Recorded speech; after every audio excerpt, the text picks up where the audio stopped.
আসসালামু আলাইকুম। কেমন আছেন সবাই? আশা করছি যে যেখানে আছেন ভালো আছেন। সবাইকে স্বাগত জানাচ্ছি হুমায়রা কিচেনে নতুন একটি রেসিপি দেখার জন্য। আজকের রেসিপিতে থাকছে বেগুন দিয়ে আলু ভাজি। চলেন তাহলে চলে যাওয়া যাক আজকের রেসিপিতে। এতে চুলায় কড়াই বসিয়ে দিয়ে আমি তেল দিয়ে নিচ্ছি।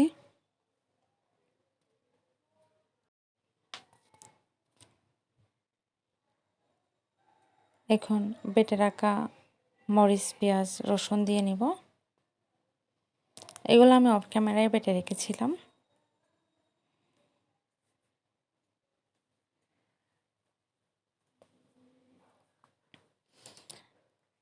এখন পরিমাণ মতো লবণ, হলুদ,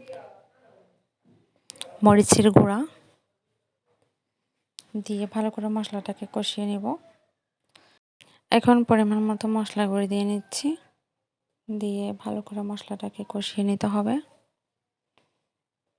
এই তো কষানোর এই পর্যায়ে পানি দিয়ে আরও ভালো করে মশলাটাকে কষিয়ে নিতে হবে।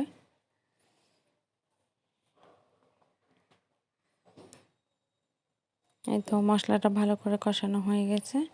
এখন আলু আর বেগুনগুলো দিয়ে নিব, দিয়ে ভালো করে মশলার সাথে মিক্স করে নিতে হবে।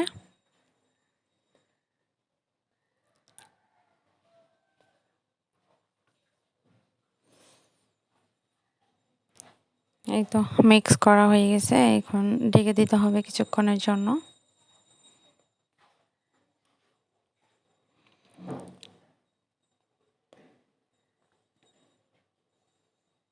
তো ঢেকে দিয়েছি, ফিরে এলাম কিছুক্ষণ পর। এখানে আমি এক্সট্রা কোনো পানি ইউজ করি নাই।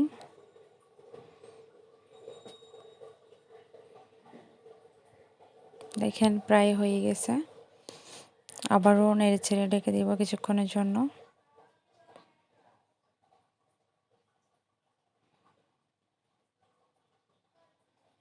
দেখেন কতটা পারফেক্ট লাগতেছে ভাজিটা।